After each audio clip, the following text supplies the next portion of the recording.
السلام علیکم دوستو، کیسے ہیں آپ؟ امید کرتا ہوں کہ آپ بالکل ٹھیک ٹھاک ہوں گے۔ حضرت محمد صلی اللہ علیہ وآلہ وسلم نے فرمایا تھا کہ اگر کسی علاقے میں وبا پھیل جائے اور تم اس علاقے سے باہر موجود ہو تو اس علاقے میں مت جاؤ، اور اگر تم اس وبا زدہ علاقے کے اندر موجود ہو تو پھر وہ علاقہ چھوڑ کر اس علاقے سے باہر مت جاؤ۔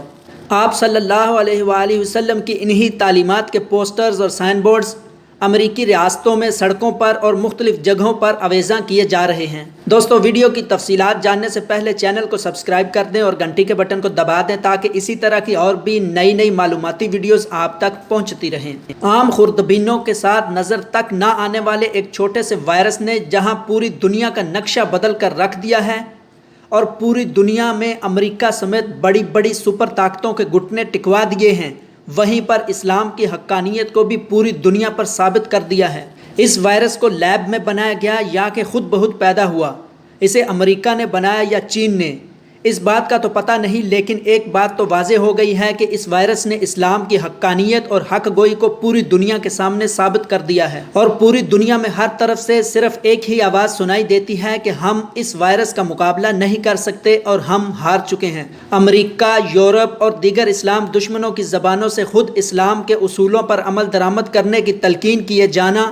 اس بات کی دلیل ہے کہ ہر مصیبت اور وبا کا حل صرف اور صرف اسلام کی تعلیمات میں ہے۔ ٹرمپ جیسا اسلام دشمن شخص بھی میڈیا پر آ کر خواتین سے یہ اپیل کرتا ہے کہ حجاب پہنیں، کیونکہ وہ خواتین جو حجاب پہنتی ہیں انہیں ماسک پہننے کی کوئی ضرورت نہیں ہے۔ جرمنی، جو کہ اسلام کا سب سے بڑا دشمن ہے اور جہاں حجاب پہننے پر جرمانہ عائد کیا جاتا ہے، وہاں حکومتی سطح پر اعلان کر دیا گیا ہے کہ جس کا چہرہ ننگا ہوگا اب اس کو گرفتار کر لیا جائے گا۔ یہاں تک کہ تمام تر ٹیکنالوجیز اور جدید سسٹم ہونے کے باوجود اٹلی کے وزیر اعظم نے اپنی عوام کے سامنے ہاتھ جوڑ لیے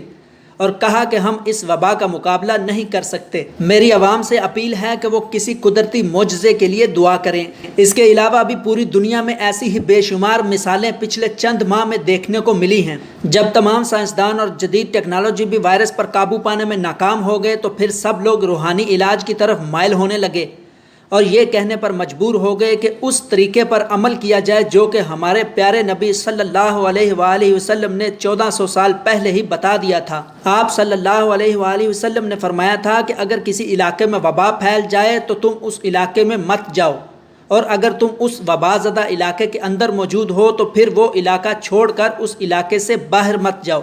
آپ صلی اللہ علیہ وآلہ وسلم کی انہی تعلیمات کے پوسٹرز اور سائن بورڈز امریکی ریاستوں میں سڑکوں پر اور مختلف جگہوں پر آویزاں کیے جا رہے ہیں،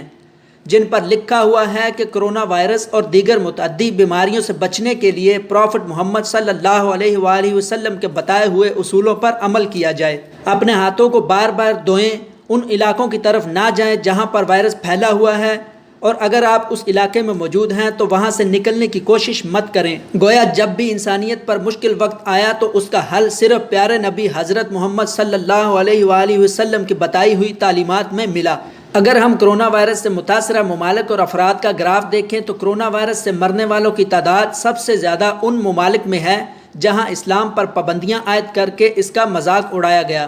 چائنا، جہاں سے یہ سب کچھ شروع ہوا، وہاں پر پچھلے سال قرآن پاک کو دوبارہ اپنی مرضی سے لکھنے کے دعوے کیے جاتے رہے ہیں۔ یورپ، جہاں پر دین، اسلام، خدا اور روحانیت کی بات کرنے والوں کو دقیانوسی سمجھا جاتا ہے، وہاں اب تمام لوگ اسلام کے ماننے والوں کے پاس جاتے ہیں اور ان سے درخواست کرتے ہیں کہ آپ اپنے رب سے دعا کریں تاکہ ہمیں اس وبا سے چھٹکارا مل سکے اور ہمارے لوگوں کی زندگیاں بچ سکیں۔ آنے والے وقت میں سائنسدان اس کرونا وائرس کی ویکسین بنانے میں کامیاب ہو جائیں گے اور اس پر قابو بھی پا لیں گے، اور پھر یہ کہیں گے کہ ہم نے اس وائرس پر قابو پا لیا۔ انہیں یہ سمجھنے کی ضرورت ہے کہ انسان بہت ہی کمزور ہے اور اس نے ایک چھوٹے سے نظر نہ آنے والے وائرس سے لڑتے لڑتے لاکھوں جانیں گنوا دی۔ یہ وائرس اللہ کے حکم کا پابند ہے اور اللہ جب چاہے اس کو ختم کر سکتا ہے۔ انہیں اب یہ بات سمجھ جانی چاہیے اور اللہ کی طرف رجوع کر لینا چاہیے۔ اللہ تعالی ہم سب پر اپنا رحم اور کرم فرمائے اور اس وبا کا جلد از جلد اس دنیا سے خاتمہ فرما دے۔ آمین۔